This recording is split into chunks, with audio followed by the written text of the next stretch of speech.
Hey guys, Thrifty Witch here.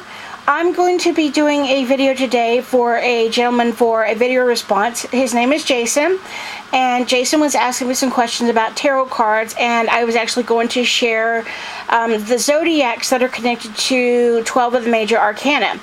So I'm going to be doing this video in two videos. I'm going to do 6 cards, and then I will do the other 6 cards. And so, because I have limited YouTube time, the first card we're going to be looking at is the Emperor card, and I'm going to explain the zodiac and the month and the number and the correspondence that's actually connected to this. So this is actually Aries, March 21st through April the 19th. Your tarot card is the Emperor, the guy who will always be there when you need him. The card represents your sign's loyalty and ability to stick to your friends through thick and thin.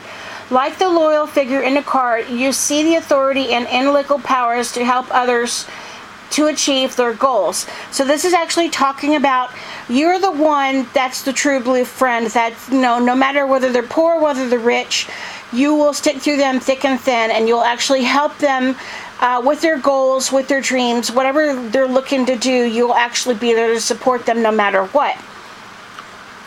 Your next card is the Hierophant, and the Hierophant is Taurus, which is April the 20th through May the 20th. Your card, the Hierophant, represents learning the knowledgeable teachers who can help you search for higher truths of exploring tried and true traditions.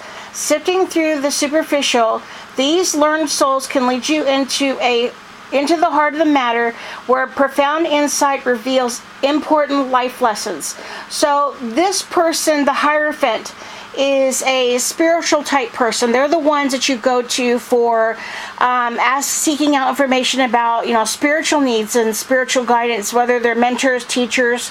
This can be anybody from, priests, reverends, spiritual leaders, Reiki masters, anybody that does, anything esoteric, kind of higher spiritual stuff.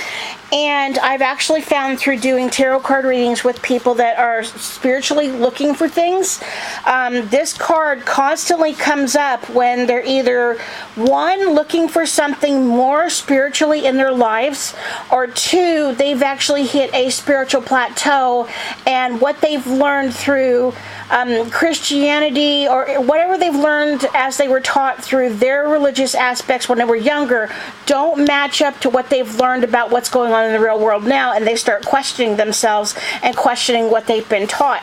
So this happens a lot when I have people that are interested in learning about tarot and crystals and things like that, because they're like, oh my god, I was taught that this is bad, but I feel like I need to do this. And this is usually that struggling aspect that this usually pops up.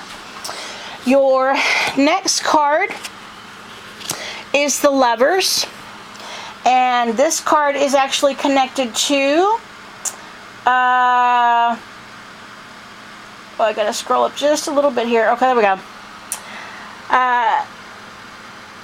Gemini, May 21st through June 21st. This is actually connected to twin energies. Every Gemini is blessed with a dual nature that represented by this card. The Lover's turning point for you, you get involved with making a moral choice between taking the high road or low road. This card encourages you to weigh your options carefully and follow the path dictated by your personal integrity. With this card being that it is a dualistic type card, most Geminis, actually, because of the dualistic nature that a Gemini is, representing yin and yang, both male and female, Geminis actually have constant battles and struggles within themselves because of the constant tug of war between the masculine and the feminine of the Gemini sign. And so masculine being that Gemini thinks sexually with their sexual parts, feminine thinking with their heart, And usually the heart and the mind aren't usually connected together as well, because the heart says one thing and the mind says another thing. And so it's a constant tug of war with the Gemini. And so it's, simple things, simple indecisions like, what should I wear? Oh my God, should I have a latte? Should I have a cappuccino? So this is an everyday thing with a Gemini, is that they're constantly in a dualistic nature with themselves to understand why they think the way they do and why they see the world the way they do. So this is actually quite common with this type of card. The next card we're going to be looking at is the Chariot. And Chariot is actually connected to Cancer, June 21st through July 22nd. You stand profound and strong as you guide the Chariot on your card, steering a steady course and rising above life's conflicts.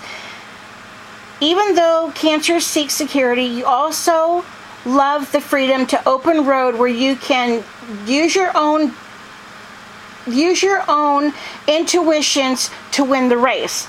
So this one here is actually talking about, you don't like input from anybody else. You don't like knowledge. If somebody suggests to you, well, you know what, I think you should do this with the mortgage, or I think you should do this with the house construction.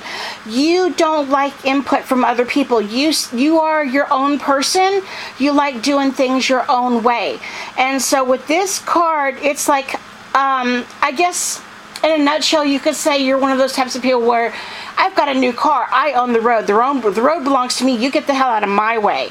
So this is kind of the attitude of the Chariot. Once you've got yourself set in motion, you keep going until you get to your goal and your desire of what you want. Your next card is going to be the Strength card, and that is connected to Leo, July 23rd through August 22nd. The Strength card represents your physical strength, like that of the mighty lion in your card, as well as your emotional, mental, and spiritual prowess. Like the lion, you are blessed with plenty of courage, which helps you overcome problems and obstacles. This one being that it is a Strength card. As an example of what the meaning of the card is talking about, is that, as an example, there can be somebody in your family that's having issues with cancer, and you're the strongest one in the whole family, and everybody is leaning on you because you are the emotional rock of the family. You're the one that seems to be the glue that holds everything together. This is what the Strength card is actually talking about, is that you could have a family member that's died and passed away. Rather than mourning their death, you decide you want to go back to work and go back to doing what you do normally, because you're strong. You know that this is a part of life. And so you're the one that people look to for the guidance and the stability within the family or the relationship to help them get through the bad stuff in their life. 1, 2, 3, 4, 5. Our next one is the Hermit card. And Hermit is actually connected to Virgo. This is August 23rd through September the 22nd. Like the Hermit, you often slow down to go within to focus your purpose in life. The image in this card is an old man that represents a person who is weary of the outer world. When he retreats to explore within the mysteries of his inner life, he becomes open and innocent like a child. This one is talking about being the seeker of knowledge. This right here represents the knowledge of light, or the knowledge that the seeker is actually looking for. And the card talks about when you have issues with shit in life where you can't find the information, you can't find the answers, you've gone through all of your last resorts, all the avenues of what you're looking for in life, that you just say, screw it. You get on your mind, you You get on your motorcycle, you go for a drive, you get in your car, you go walk in nature, you go be by yourself, you close the door, listen to music.